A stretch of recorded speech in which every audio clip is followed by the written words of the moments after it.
Todo mundo sabe que é pecado, mas todo mundo ignora. As pessoas agem como se isso não fosse importante, como se isso não tivesse grandes consequências. Porque pecado mesmo é roubar, pecado mesmo é matar. O que é uma fofoquinha diante disso? Eu vou mostrar para vocês agora o quanto o pecado da fofoca é prejudicial para a igreja, para os filhos de Deus e para a tua vida. Está começando agora o 4º episódio da série Pecados.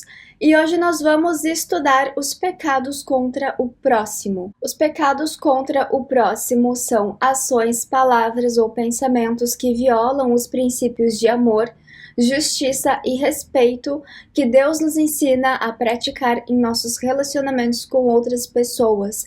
Então, são ações e atitudes que nós tomamos que prejudicam os nossos irmãos. E os pecados são injustiça, maldade, homicídio, engano, malícia, difamação, calúnia, insolência, inventores de males, quebradores de palavra, ladrões e maldizentes. E essa lista continua: ira, indignação, inimizades, porfias, discórdias, facções, irreconciliação, crueldade, arrogância e traição. Vamos começar pelos pecados de maldade.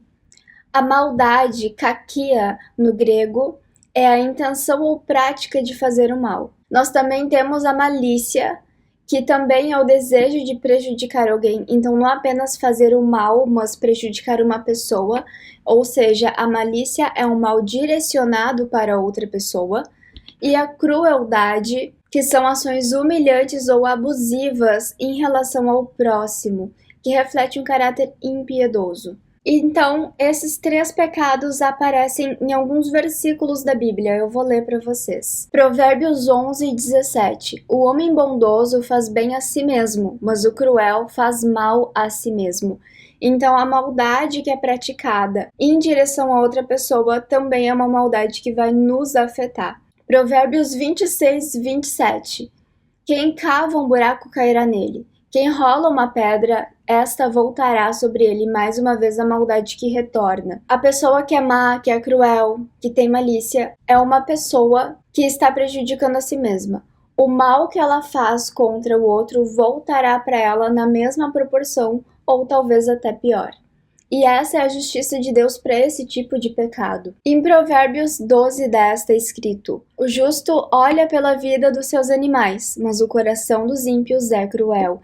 Então a pessoa que é má, também com os animais, vai ter esse retorno, esse tipo de punição. A Bíblia não está interessada só na bondade e na maldade que a gente exerce com as outras pessoas, mas também na forma como nós tratamos os animais e até a natureza. A pessoa que trata mal um animal, ela é maldosa, tanto quanto com uma pessoa. E essa mesma maldade que ela pratica com os animais voltará para ela também. Então, a Bíblia defende que nós devemos tratar bem os animais e também as pessoas. Quando a palavra de Deus fala que o homem vai dominar os animais, vai dominar a natureza, a palavra não quer dizer que o homem tem direito de ser cruel com os animais ou de ser cruel com a natureza. A Bíblia está falando que nós devemos tomar o controle dela. Tomar o controle no sentido de organizar, de preservar, de cuidar, de ordenar. Não de machucar, não de matar. Como vencer esse pecado? Como vencer a maldade que está em nós? Em Colossenses 3:8 está escrito: mas agora despojai-vos também de tudo isso: ira, indignação, maldade, maledicência, linguagem obscena no vosso falar.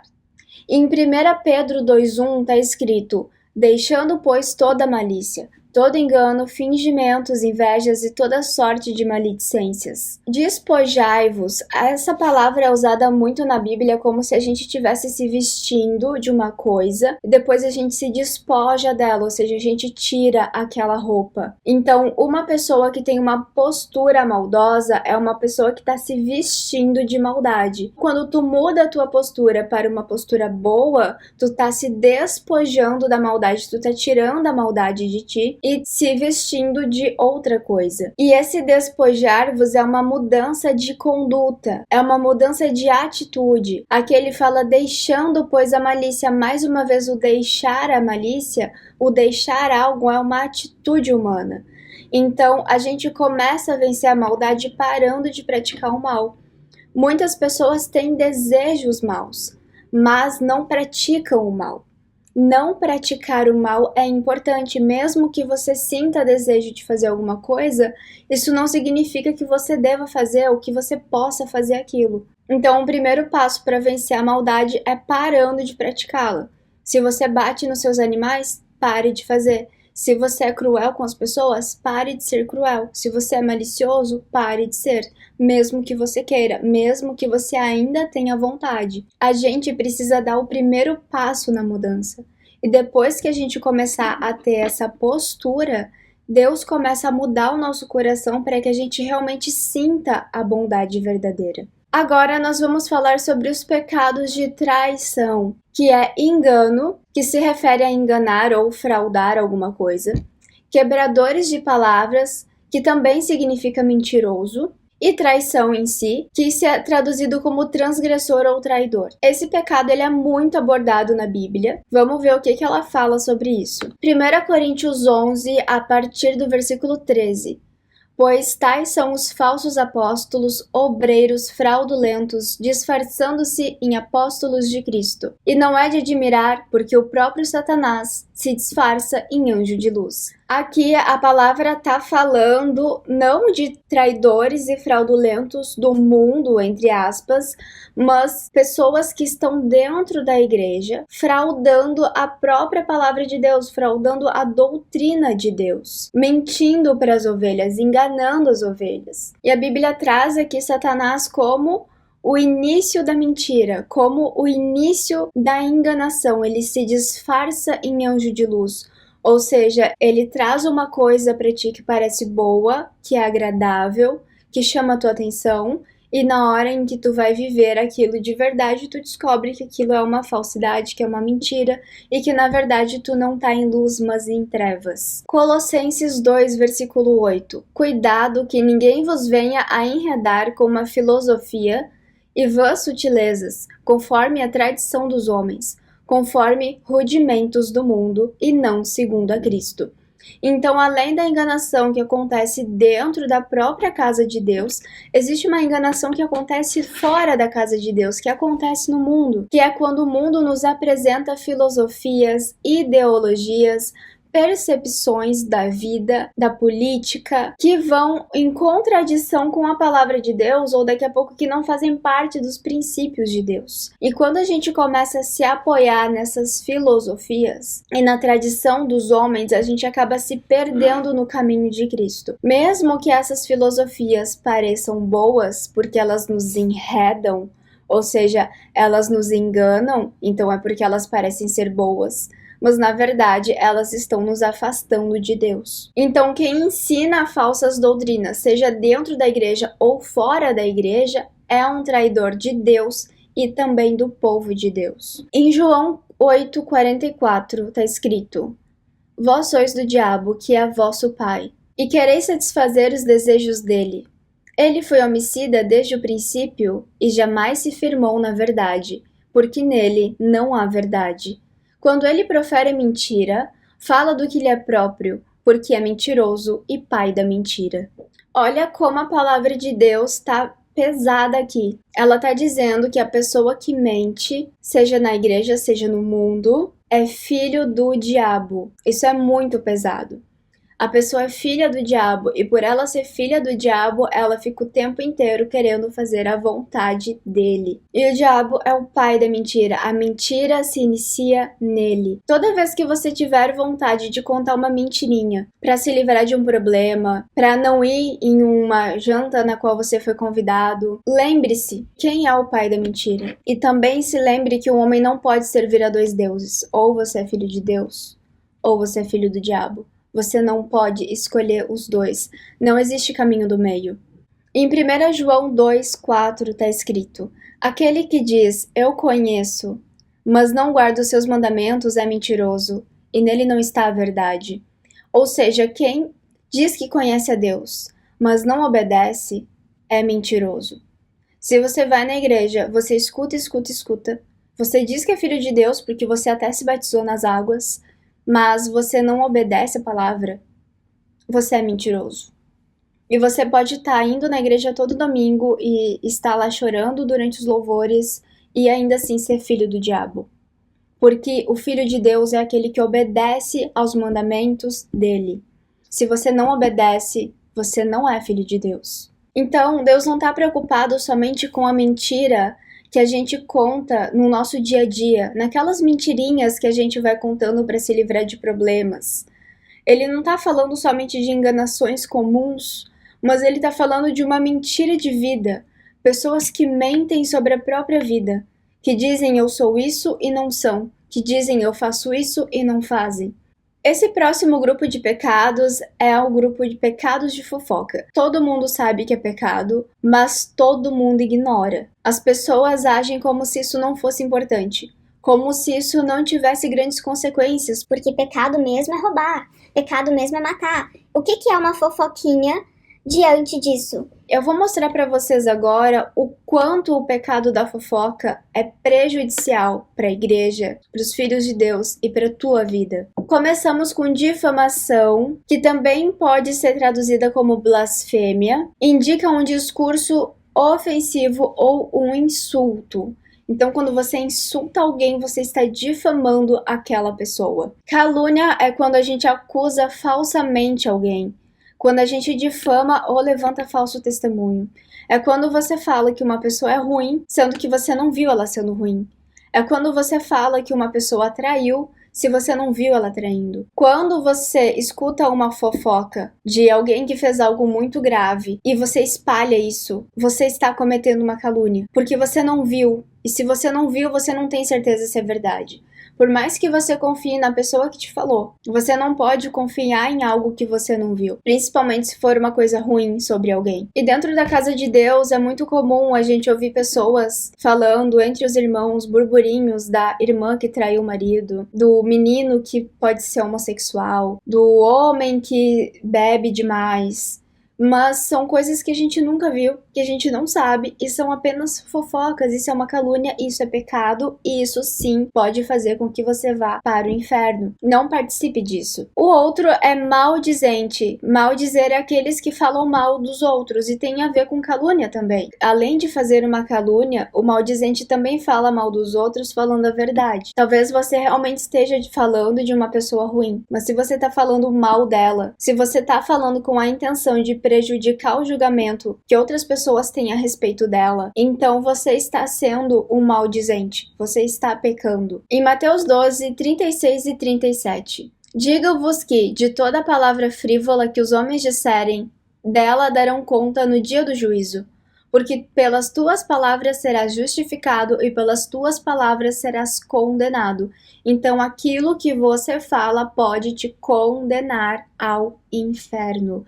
Não é somente o que você faz que importa. O que você fala, a forma como você fala e a intenção com a qual você fala vão fazer parte do teu julgamento. Provérbios 19:5.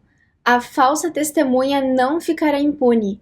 Aquele que profere mentiras não escapará. Não escapará, não existe uma saída. Se você pensa que alguém fez alguma coisa ruim e você chega no seu irmão e fala: eu tenho certeza que ele fez isso, porque é a índole dele, ou porque ele é assim. Mas você não viu ele fazendo, você é uma falsa testemunha, você está mentindo e você vai ser punido por isso. E não há como escapar dessa punição. Salmo 101:5.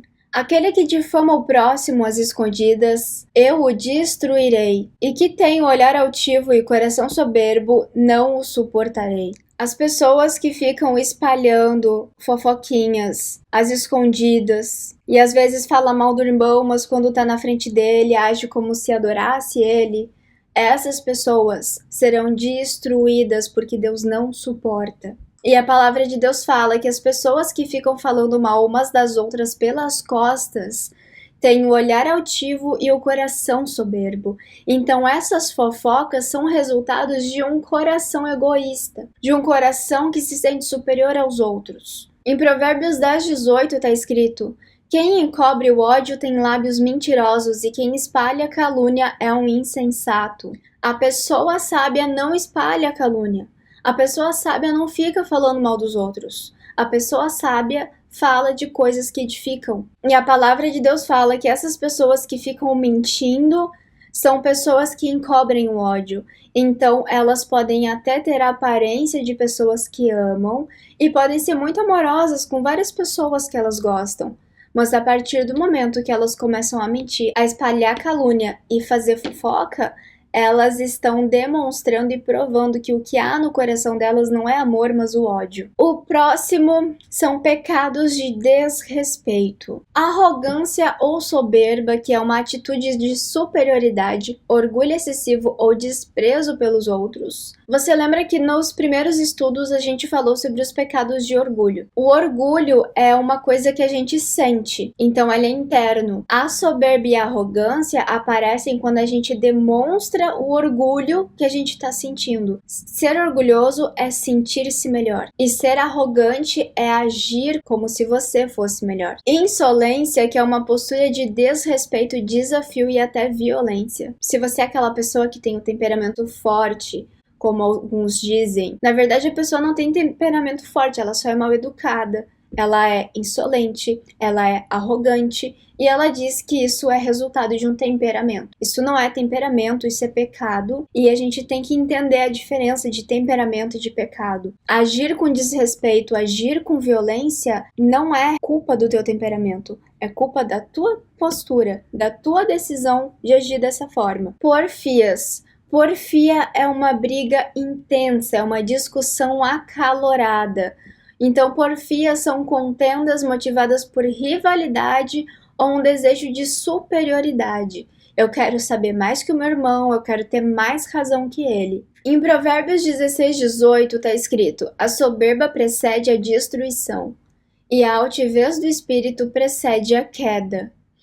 Então, essas pessoas que são soberbas, que mostram que são superiores ou que agem dessa forma, vão cair em algum momento. A gente já falou disso sobre o orgulho e a soberba é a mesma coisa. Em 2 Timóteo 2, 23 e 24 está escrito: evite as controvérsias tolas e sem sentido, pois sabes que produzem brigas. E o servo do Senhor não deve brigar, mas deve ser amável com todos, apto para ensinar, paciente. Filho de Deus não deve ter essa postura que fica brigando, que fica se opondo, que fica criando contenda.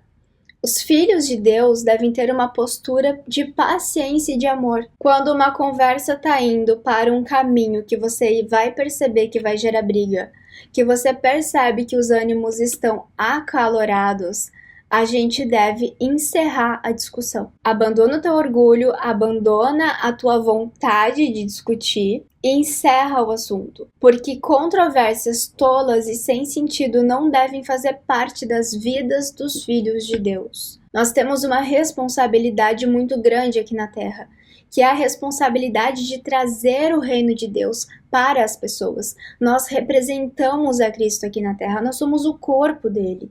Então, se você está agindo dessa forma, você está insultando a Cristo. Você está insultando a Deus. Você está sendo um péssimo filho. Você deve agir com amor, com paciência, com respeito para todas as pessoas. Não é somente para as pessoas que falam aquilo que você gosta de ouvir. Provérbios 17:14. O começo de uma briga é como a primeira rachadura na represa. Por isso, desista antes que surja a contenda. Antes da briga começar, você deve parar. Não espera começar a briga. Não espera continuar. Se vocês estão em desacordo, é melhor parar. Não continua. Especialmente entre os irmãos. Não fica discutindo muito dentro da igreja. Não fica discutindo doutrinas, discutindo visões. E muitas vezes assuntos que não têm nada a ver com a Bíblia. Para, não faz isso. Você não precisa disso. A briga é o início de uma grande destruição. É como a primeira rachadura na represa. Se tem uma rachadura na represa, a tendência é que ela aumente. Novas rachaduras se criam até que ela estoura, inunda tudo e mata muita coisa. Muitas pessoas saem das igrejas, muitas pessoas perdem a fé em Cristo muitas vezes, justamente porque a gente permite que essas contendas façam parte da casa de Deus. O próximo grupo são os pecados de agressividade, ira e indignação. A ira é a fúria intensa e uma raiva profunda. Então a ira é o que acontece dentro da gente, a gente fica com muita raiva. E a indignação é um impulso violento ou forte. Então a indignação é quando a gente expõe a nossa ira, é quando a gente xinga, é quando a gente grita. E a palavra fala em Efésios 4:26: irai-vos e não pequeis, não se põe o sol sobre a vossa ira, nem deis lugar ao diabo. Então, quando nós começamos a perceber que estamos nos irando, ou quando a ira vem como uma onda e pega a gente naquele momento, a gente não pode pecar, ou seja, a gente não pode se indignar. A gente não pode agir por impulso, por raiva, por ódio. E o que é não se ponha o sol sobre a vossa ira? Não permita que essa ira se estenda e se mantenha no teu coração. Não fique guardando essa ira, não leve essa ira com você durante a sua vida. Se você está irado, provavelmente você tem razão por ter se irado. Provavelmente aconteceu alguma coisa grave, alguma coisa que te insultou, que te humilhou, que te machucou e te deixou dessa forma. Mas nós devemos colocar os nossos sentimentos e todas as situações que nós vivemos na mão de Deus, porque a justiça pertence a Ele e não a nós. A gente não pode fazer a justiça de Deus. Em Tiago 1, versículo 19 e 20, sabei isto, meus amados irmãos, todo homem seja pronto para ouvir, tardio para falar, tardio para se irar, porque a ira do homem não produz a justiça de Deus. Mesmo que pareça justo que aquela pessoa que te enganou ganhe uma surra, você não deve fazer isso. Mesmo que pareça justo você se vingar, você não deve fazer isso. Mesmo que pareça justo você humilhar uma pessoa que te deixou muito irritado, você não deve fazer isso, porque a tua ira não produz a justiça de Deus. Nós que somos cristãos devemos entender que nós estamos debaixo da justiça de Deus. Quando você se batizou, aceitou viver com Cristo, aceitou obedecer a Cristo, você se colocou debaixo dessa justiça. Então agora você depende dela, você não depende da tua justiça mais. Provérbios 15:18. O homem iracundo provoca contendas, mas o longânimo apazigua a luta. O homem que se ira, ele provoca discussões, e daí ele já não está cometendo somente o pecado da indignação. Ele está cometendo o pecado da maledicência, talvez ele cometa o pecado da crueldade, o pecado das discussões e dissensões entre os irmãos. Então, um sentimento se tornou um monte de pecado. O homem longânimo, que esse é o homem que Deus quer, ser longânimo é um dos frutos do Espírito Santo. O homem que tem esse fruto, o homem que foi transformado pelo Espírito Santo, ele apazigua a luta, ele não continua a discussão. Provérbios 16:32. Melhor é o homem paciente do que o guerreiro, mais vale controlar o seu espírito do que conquistar uma cidade. E espiritualmente, o domínio próprio tem um valor muito grande, muito maior do que qualquer conquista material que você possa ter. Se você é um cristão verdadeiro e você quer agradar a Deus, você vai buscar pelo domínio próprio e pela longanimidade. E você vai se esforçar para lidar de forma correta com as suas próprias emoções. Lidar de uma forma que agrade a Deus, não de uma forma que agrade a tua vontade. Agora nós vamos falar sobre os pecados de divisões. Primeiro, inimizade, que é hostilidade ou ódio profundo, atitude de oposição a outras pessoas. Então, talvez você não esteja brigando, mas você se opõe àquela pessoa, você não gosta dela, você quer se afastar dela.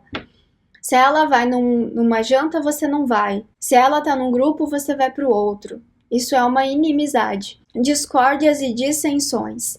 Separações que surgem por desentendimentos, especialmente dentro da comunidade cristã. Então, são as discussões.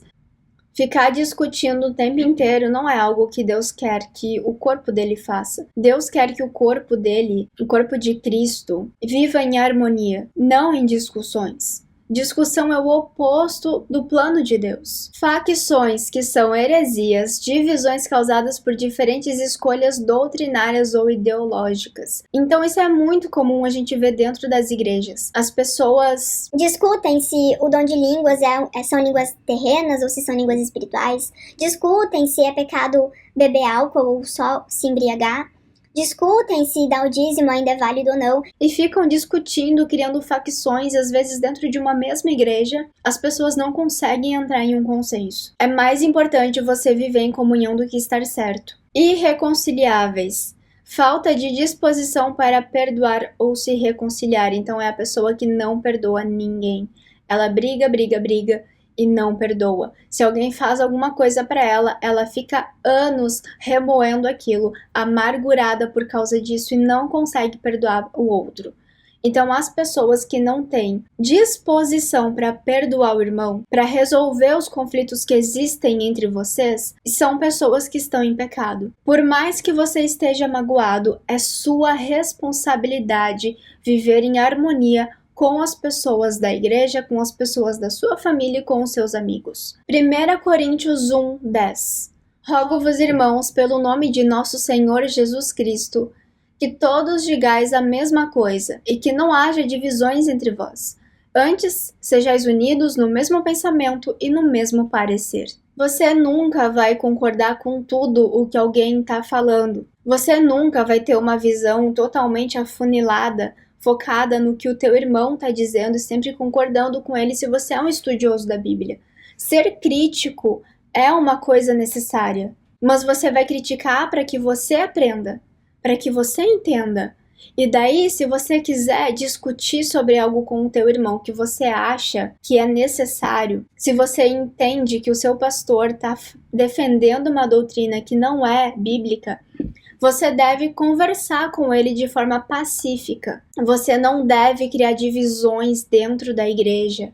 Você não deve criar grupinhos dentro da igreja defendendo a tua visão para ir contra o outro. Isso é totalmente errado. Eu não estou dizendo que você deve aceitar tudo calado. Existem coisas que a gente realmente precisa combater, que são os pecados, que são as heresias. Mas também existe uma forma correta de combater, porque às vezes você está tentando evitar o mal e está causando outro mal. Então não é inteligente, não é sábio agir dessa forma. Se você percebeu que existem doutrinas na sua igreja ou entre os irmãos que não estão corretas, é importante você conversar. E se vocês continuarem em desacordo, é importante que vocês dois orem para que Deus revele qual é a verdade e a vontade dele. Essa é a forma certa de lidar com isso. Não é discutindo, não é brigando, não é criando grupos. Em Romanos 16:17 está escrito: rogo-vos, irmãos, que noteis bem aqueles que causam divisões e escândalos contra a doutrina que aprendestes, desviai-vos deles. Então, as pessoas que ficam criando discussões e divisões dentro da casa de Deus, a gente deve se desviar delas. E se você é uma pessoa que fica causando divisões, a Bíblia está falando para os seus irmãos se afastarem de você. A harmonia do corpo de Cristo é essencial para que a vontade de Deus se cumpra na terra. Em Tito 3, a partir do versículo 10. Quanto àquele que provoca divisões, admoesta-o uma vez e depois outra, e rejeita-o, sabendo que esse tal está pervertido e vive pecando, e por si mesmo está condenado. Se o seu irmão não sabe o quão grave isso é, você deve sim falar com ele, explicar para ele que isso é grave. Mas se ele continuar agindo dessa forma, só tem uma coisa a fazer, que é rejeitando, se afaste dele. E a palavra fala que pessoas que ficam provocando esse tipo de divisão são pessoas pervertidas e vivem pecando. Porque mesmo que o que elas estejam defendendo seja certo, se isso for verdade, a forma como elas estão defendendo é errada. Então o pecado está presente na vida delas. 2 Pedro 2:1. Assim, como surgiram falsos profetas no meio do povo, também surgirão entre vós falsos mestres, os quais introduzirão secretamente heresias destruidoras, chegando a negar o soberano que os resgatou, trazendo sobre si mesmos repentina destruição. As divisões não são causadas apenas entre os irmãos da igreja, mas às vezes pessoas que são líderes ali dentro podem sim causar divisões, trazendo heresias para dentro da casa de Deus. E essas heresias se tornam motivo de discussão e de contenda, o que divide a casa. E a palavra de Deus diz que uma casa dividida se destrói. E a consequência desse pecado é uma repentina destruição. Mateus 5, 23 e 24. Se você estiver apresentando sua oferta no altar e ali se lembrar de que seu irmão tem algo contra você, deixe sua oferta ali, diante do altar, e vá primeiro reconciliar-se com seu irmão. Depois volte e apresente a sua oferta. Esse pecado é tão grave, ele é tão sério, nem a tua oferta é aceita se você estiver em discussão, em divisão dentro da casa de Deus, ou com uma pessoa até mesmo da tua família. E olha só, a palavra fala aqui, se você se lembrar de que seu irmão tem algo contra você. Às vezes você nem tem culpa, mas você sabe que aquele irmão se magoou com alguma coisa que você disse, ou com alguma coisa que você fez, e você não tá chateado com ele. Mas ele tá chateado com você. Você deve ir lá e resolver o problema com ele. Depois você vai ofertar na casa de Deus. Deus só aceita a oferta daqueles que vivem em comunhão. O próximo pecado é o homicídio. Em grego, se refere ao assassinato ou homicídio intencional. Ou seja, o ato de tirar a vida de outra pessoa de forma deliberada. Então a pessoa mata porque ela quer matar. Ela mata porque ela estava com vontade de fazer isso, porque ela não dá valor para a vida do outro. E em hebraico, o assassinato ou homicídio não importa se você está matando para se defender, não importa se você está matando sem querer. A questão é que se você matou, você pecou. Então o grego e o hebraico olham para o homicídio de formas diferentes. E aí é claro que entra essa discussão dentro do povo de Deus. As pessoas não sabem e discutem se é pecado ou não matar como autodefesa. Vamos ler a Bíblia para entender o que ela diz e ver se assim a gente consegue entender se o porte de armas vale a pena ou não, se é pecado matar para se defender ou não. Em Provérbios 6, 16 e 17. Pois essas 6 coisas o Senhor odeia. A 7ª, a sua alma abomina. Olhos altivos, língua mentirosa, mãos que derramam sangue inocente. Aqui a palavra de Deus está falando que o pecado nesse versículo é derramar sangue inocente, ou seja, matar uma pessoa sem que ela mereça isso. Em 1 João 3, versículo 15, está escrito: todo aquele que odeia o seu irmão é homicida, e vós sabeis que nenhum homicida tem a vida eterna permanecendo nele. Então a gente vê aqui que o homicídio está diretamente relacionado ao ódio. Matar porque odeia. Esse pecado ele não começa no ato de disparar o gatilho ou de matar de outra forma. Esse pecado começa no coração, quando você começa a odiar o seu irmão. E quando a palavra de Deus fala que a pessoa que faz isso não tem a vida eterna permanecendo nela, o Espírito Santo não está nela. Porque a vida eterna que permanece em nós é o Espírito Santo. Ele é a vida. Agora vamos falar sobre os pecados de roubo. Provérbios 29 e 24. Quem se une ao ladrão odeia a si mesmo. Ouve a maldição, mas nada denuncia. Não denunciar um crime é pecado. Não é apenas não cometer o crime. Permitir que o crime aconteça e se calar é como se você estivesse cooperando com o crime. Em Malaquias 3, versículo 8 e 9. Roubará o homem a Deus? Todavia vós me roubais. Mas vós dizeis, em que te roubamos? Nos dízimos e nas ofertas alçadas. Com maldição sois amaldiçoados, porque a mim me roubais. Sim, toda esta nação. Quando é que as pessoas roubaram a Deus? Deus estabeleceu regras para ser louvado por meio de dízimos e ofertas. E as pessoas, em vez de darem aquilo que Deus pediu, elas pegam o melhor para elas e dão o pior para Deus. Isso é um roubo.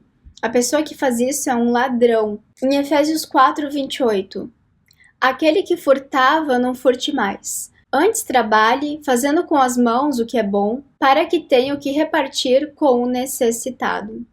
Então, se você roubava, se você furtava, para. Simples assim. Se você sair dessa vida de furto e começar a trabalhar, você vai ter dinheiro não só para você, mas para repartir entre aqueles que precisam. O próximo pecado é injustiça. Então, a injustiça que a Bíblia fala não é a injustiça com base na legislação brasileira. É a injustiça com base nas leis de Deus. Em Levíticos 19, a partir do versículo 35, não cometereis injustiça no juízo, nem na vara de medir, nem no peso, nem na balança. Balanças justas, pesos justos, zefas justos e hines justos tereis.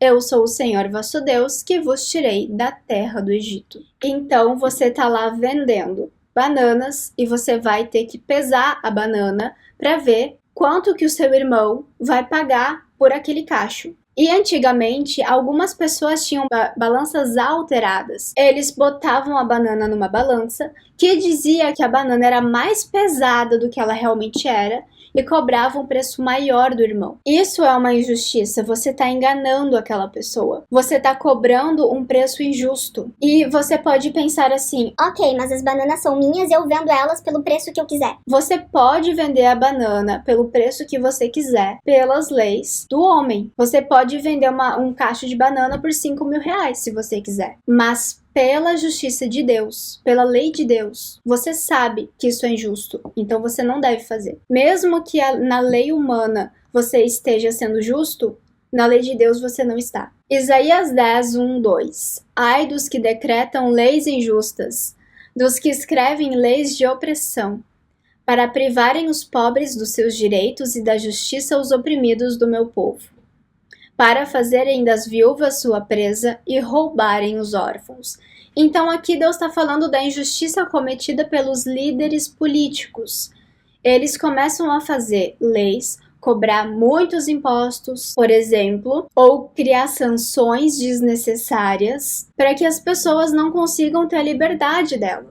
E as pessoas começam a ser prejudicadas e eles começam a se beneficiar a partir disso. Isso é injustiça. Então a injustiça aqui é quando você escolhe se beneficiar prejudicando outra pessoa. Isaías 1,17. Aprendei a fazer o bem, buscai a justiça, repreendei o opressor, defendei o direito do órfão, pleiteai a causa das viúvas. Então a gente não deve só ser justo nas nossas ações, mas também nós devemos repreender o opressor e defender e lutar pelas pessoas que estão sendo injustiçadas. Se você está vendo a injustiça acontecendo, é importante você se manifestar. Porque se você se calar, ela vai se perpetuar. Em Miqueias 6, a partir do versículo 10, está escrito: ainda há na casa do ímpio os tesouros da impiedade e o efã reduzido, que é detestável. Seria o puro com balanças falsas e com uma bolsa de pesos enganosos? Então, se você está fazendo isso, você não pode dizer que você está sendo puro. Você não pode dizer que você está fazendo a vontade de Deus, porque você está sendo injusto. Como vencer todos esses pecados contra o próximo? Alguns versículos que vão resumir isso para nós.